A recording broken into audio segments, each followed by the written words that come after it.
2017 ಒಬ್ಬ ಅಮಾಯಕ ಅಧಿಕಾರಿ DYSP ಕಲ್ಲಪ್ಪ ಅಂಡಿಬಾಗ್ ಚಿಕ್ಕಮಗಳೂರಿನ ನಡೆದಂಥ ಅಕ್ರಮಗಳ ಬಗ್ಗೆ ಅವತ್ತು ಅವನಿಗೆ ಮಾನಸಿಕವಾಗಿ ಹಿಂಸೆ ಕೊಟ್ಟು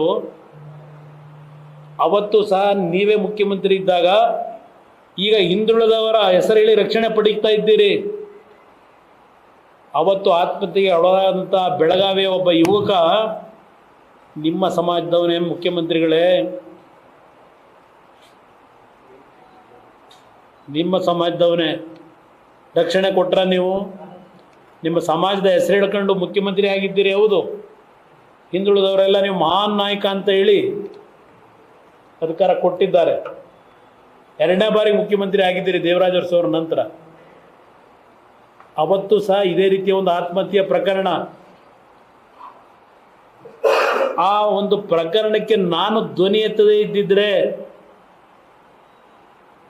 ಬಹುಶಃ ಕುಟುಂಬವನ್ನು ಎಲ್ಲಿಗೆ ತಂದು ನಿಲ್ಲಿಸ್ತಾ ಇದ್ರಿ ನೀವು? ಜನ ಅಧಿಕಾರ ಕೊಟ್ಟಿದ್ದಾರೆ.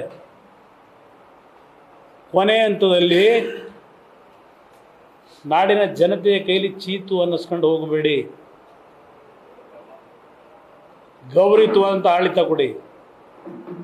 ಆ ಹಿಂದುಳಿದ ವರ್ಗದ ಬಗ್ಗೆ ಇವತ್ತೇನು ರಕ್ಷಣೆ ಪಡೀಲಿಕ್ಕೆ ಹೆಸರು ಹೇಳಿದ್ದೀರಿ, ಆ ಹಿಂದುಳಿದ ವರ್ಗಗಳ ಹೆಸರಿಗೆ ಕಳಂಕ ತರ್ತಕ್ಕಂಥ ರೀತಿಯಲ್ಲಿ ನಿಮ್ಮ ಆಡಳಿತವನ್ನು ಇವತ್ತೇನು ನಡೆಸ್ತಾ ಇದ್ದೀರಿ?